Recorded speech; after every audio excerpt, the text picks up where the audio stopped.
sekarang kita coba mengenai apa sih teks prosedur. Kan ada itunya ya, apa strukturnya ya, strukturnya apa strukturnya itu, atau bentuk-bentuknya atau kerangkanya. Kerangka teks prosedur itu ada bagian-bagiannya. Nah, kalau dilihat di materi itu ada tujuan, ada langkah-langkah, juga apa perlu penegasan ulang. Misalkan dalam mie ketika sudah direbus siap sajikan, berarti apa sudah bisa disiapkan atau sudah bisa dimakan. Itu adalah penegasan. Gitu. Nah, di sini juga kita selain mengenal teks prosedur, dari pengertiannya apa, terus bagian-bagiannya, strukturnya, kita juga akan belajar menganalisa atau menganalisis apa struktur pembahasannya. Ya, jadi struktur pembahasan itu gimana? Ya, penggunaan bahasanya. Baku tidak, tulisannya sudah betul tidak, gitu ya. Sesuai kaidah bukan. Runtutannya seperti apa? Nah, itu adalah menganalisis teks ataupun pembahasaan dari teks prosedur. Sampai di sini ada yang tidak paham atau ditanyakan? Gampang ya sebelum teks prosedur itu? Jadi bayangan kita teks prosedur itu melakukan suatu tahapan, cara-cara, gitu ya. Cara kalau banpoli, cara servis yang baik, ya ada tutorial. Cara jamsel yang baik, ya. Gimana caranya? Pertama pegang bola, misalkan. Lalu lambungkan, lalu loncat, gitu kan? Lalu paskan atau apa? Paskan tangan dengan bola, pukul dengan sekencang-kencangnya. Usahakan menukik dan masuk ke lapangan. Itu teks prosedur. Gampang sekali dan banyak sekali contoh teks prosedur, ya. Dari mulai yang apa sederhana tadi, seperti memasak mie, gitu ya, sederhana, membuat kopi, gitu ya, membuat teh, gitu, sederhana sekali, sampai yang rumit, misalkan menggunakan kartu ATM, saya mau transfer, gitu ya, ke ATM, caranya gimana? Ada runtutannya. Satu ngapain, dua, terus angka-angkanya ada seperti itu. Itu adalah langkah-langkah atau tujuan atau struktur teks prosedur. Kita coba baca atau analisis struktur teks prosedur. Ya, di situ ada. Siapa yang bisa menyebutkan apa bagiannya? Struktur teks prosedur. Ada apa aja? Ya.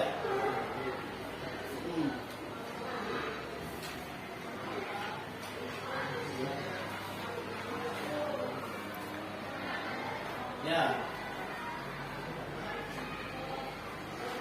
Kata, anak tunjuk. Kata yang mau aja. Enak. Apa itu tujuannya? Apa?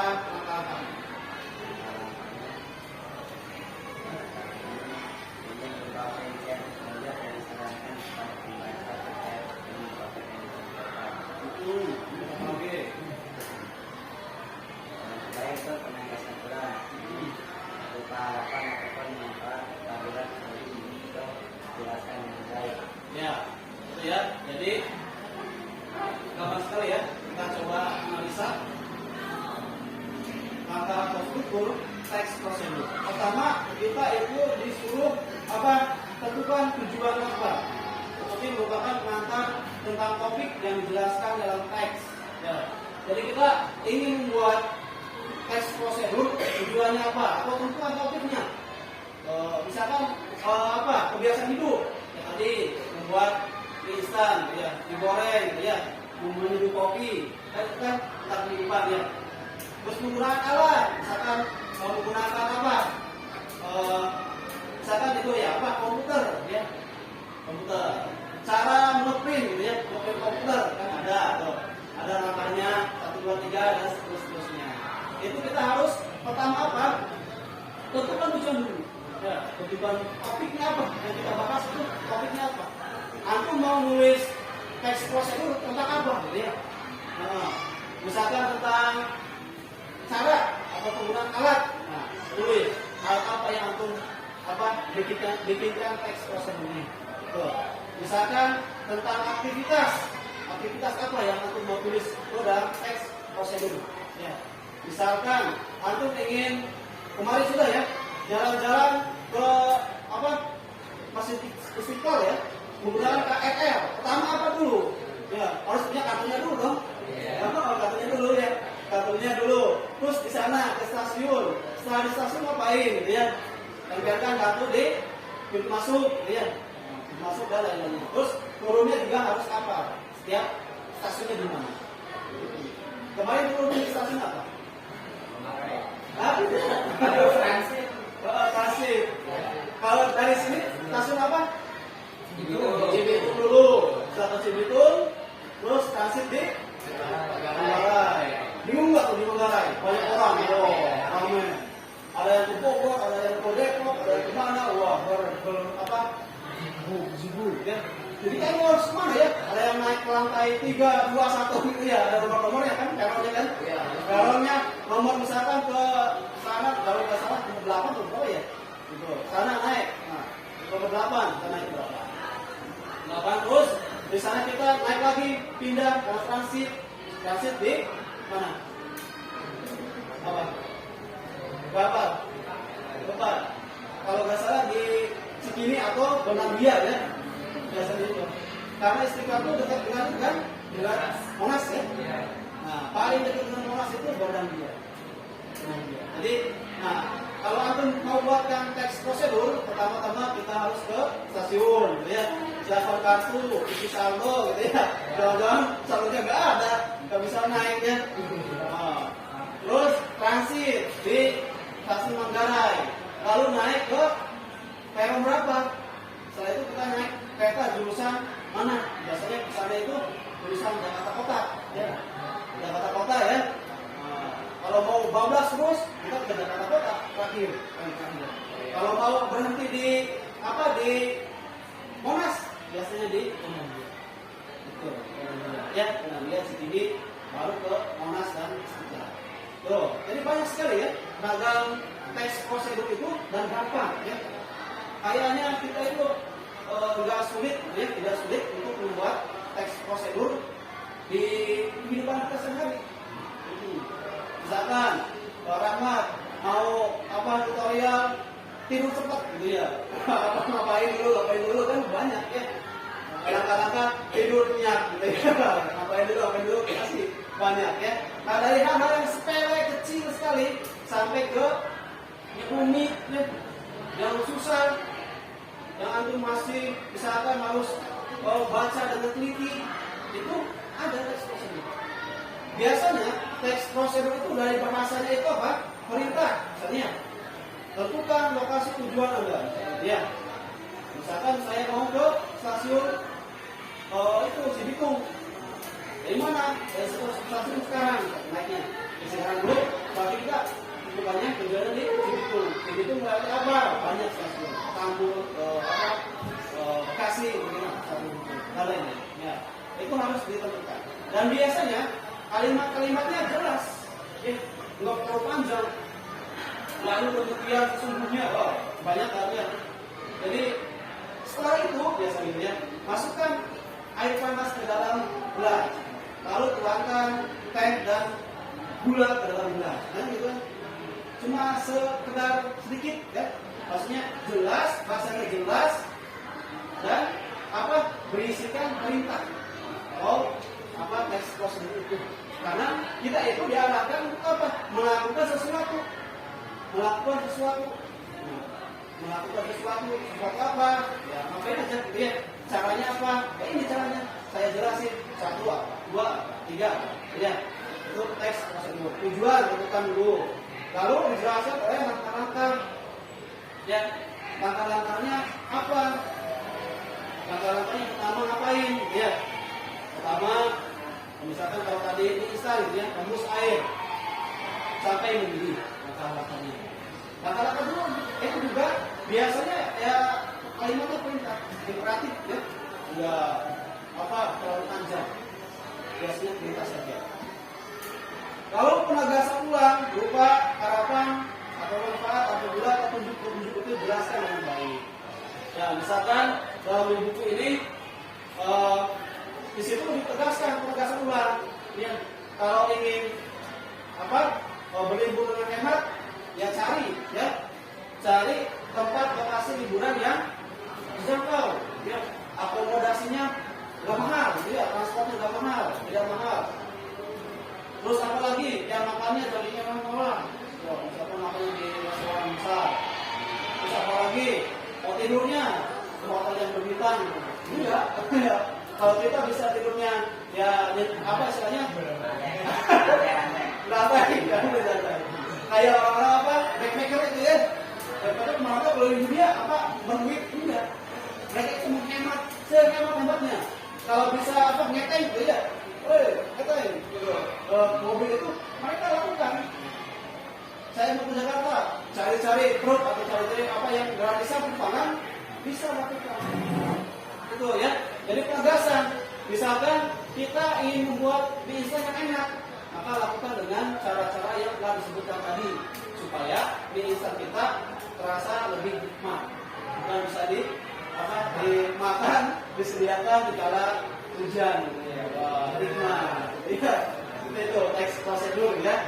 Jadi kita sudah tahu pengertiannya apa teks prosedur tersebut. Ya, kalau kita simpulkan, yaitu berisi tentang langkah-langkah, cara, tahapan melakukan sesuatu, ya, melakukan sesuatu. Sesuatunya apa? Ya bisa apa kehidupan sehari-hari, ya bisa melakukan cara menggunakan alat-alat tertentu dan lain-lain. Itu seperti itu. Baik, untuk itu dari pengertian dan struktur ada yang ditanyakan? Ada yang tidak paham? Ada ya? Nah, kalau itu coba kita buka di halaman berikutnya, yaitu ciri-ciri ya, atau kaidah perbahasaan. Boleh, kaidah perbahasaan dulu boleh. Sebenarnya tadi sudah dijelaskan sedikit. Ya. Dari siapa? Dari Aska dulu, coba baca ciri-ciri atau struktur kaidah pembahasan teks prosedur. Satu apa? A. Ada ketemu juga. Kaidah pembahasan. Kata tidak imperatif menunjuk melahirankan bukti dan perintah. Pertama, yaitu kata kerja imperatif, perintah ya, imperatif itu perintah. Dibentuk oleh akhirankan, misalkan tadi tentukan, ya, buatkan, tadi itu perintah ya. Terus di akhiran dengan i, misalkan berilah, ya, taburilah, gitu ya, gitu, a atau i ya, biasanya apa i? Ikuti cara-cara berikut ini. Itu adalah kalimat-kalimat yang biasanya imperatif atau perintah. Kedua, amat. Menggunakan pernyataan imperatif. Sama pernyataan imperatif itu sama. Yaitu pernyataan yang berbentuk perintah, kata perintah. Tentukanlah, gitu ya, atau rebus air sampai mendidih, ya. Itu perintah, pernyataan perintah. Terus, nomor 3, kata. Tuh, C.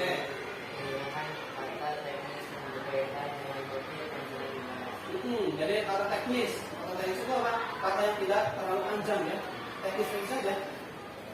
Misalkan tuanglah air panas ke dalam gelas. Itu teknis, jangan terlalu panjang lebar atau apa. Jelaskan, ambillah air dari panci yang mendidih baru tuangkan. Banyak tapi apa? Kebanyakan ya. Jadi langsung aja, lalah air panas ke dalam gelas. Ya.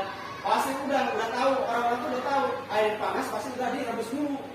Gak mungkin air panas belum direbus, gitu ya. Belum dimasak, gitu ya. Pasti udah tahu. Nomor 4, D.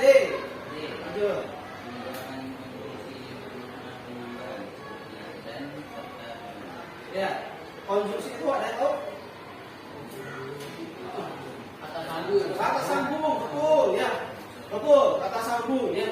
Kata sambung atau kata hubung di sini menggunakan konjungsi yang bermakna penambahan seperti dan serta dengan. Kata sambung konjungsi. Jadi gunakan dengan apa ya? Dengan tuas ini akan akan mengangkat barang lebih benda lebih mudah misalnya seperti itu.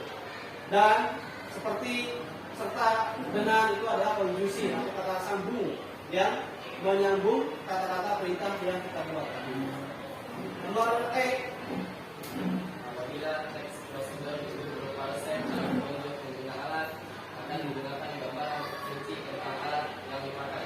Ya, apabila teks prosedur itu berupa resep masak ya, makanan, dan petunjuk menggunakan alat, menggunakan gambaran terperinci tentang alat yang dipakai. Ya, misalkan kita mau masak ikan goreng, ya, atau ayam goreng, kok jelas ya bahan-bahannya apa? Minyak, bumbu, alatnya apa? Misalkan penggorengan, terus spatula dan lain-lainnya. Ya, itu harus secara kecil. Kalau kamu membuatkan petunjuk, misalkan memasak ayam goreng, tiba-tiba nggak jelas alatnya, bahannya nggak jelas, kebingungan yang baca. Ya, ini gimana caranya? Ada petunjuk membuatnya tapi kurang jelas. Ya, jadi berikan rincian, dirinci dulu, rinci apa yang harus dibuat ini. Apalagi yang rumit apa ya? Misalkan komputer ya, cara memindahkan data misalnya, atau mengcopy atau mengetik gitu ya, itu kan agak rumit tuh. Kalau kita masuk ke Office, set masuk dulu. Lalu blok teks yang ingin di print, ya. Lalu cari atau tombol ataupun simbol printer, ya, gitu. Atau set itu harus terperinci jelas. Kalau kita nggak jelas, ya asal-asal aja, nggak bisa dipakai teks prosedur dipakai, ya, nggak bisa digunakan buat orang. Gitu. Jadi teks prosedur itu bermanfaat bagi kita, juga berguna untuk orang lain. Kalau teks prosedurnya kita sebarkan atau gunakan untuk orang lain, yang minimal bisa dipahami sama orang lain.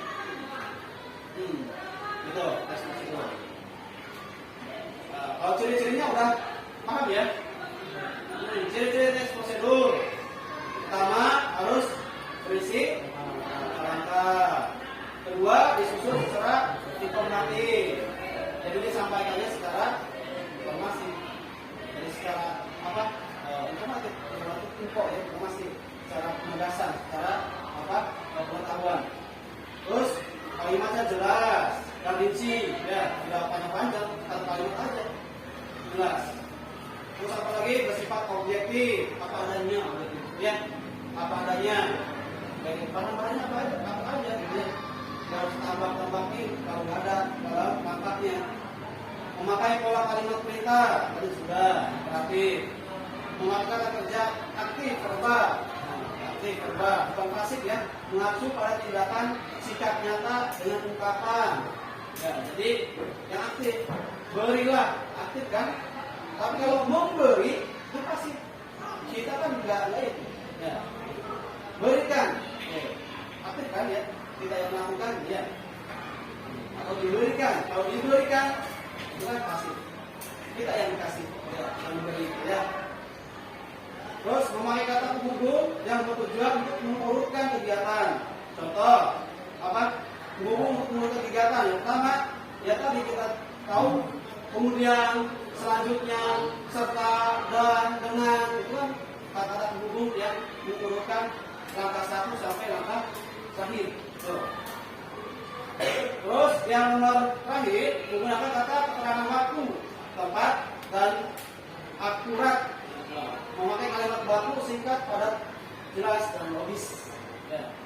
Jadi singkat aja, singkat, jelas, padat dan logis. Itu adalah ciri dari teks prosedur.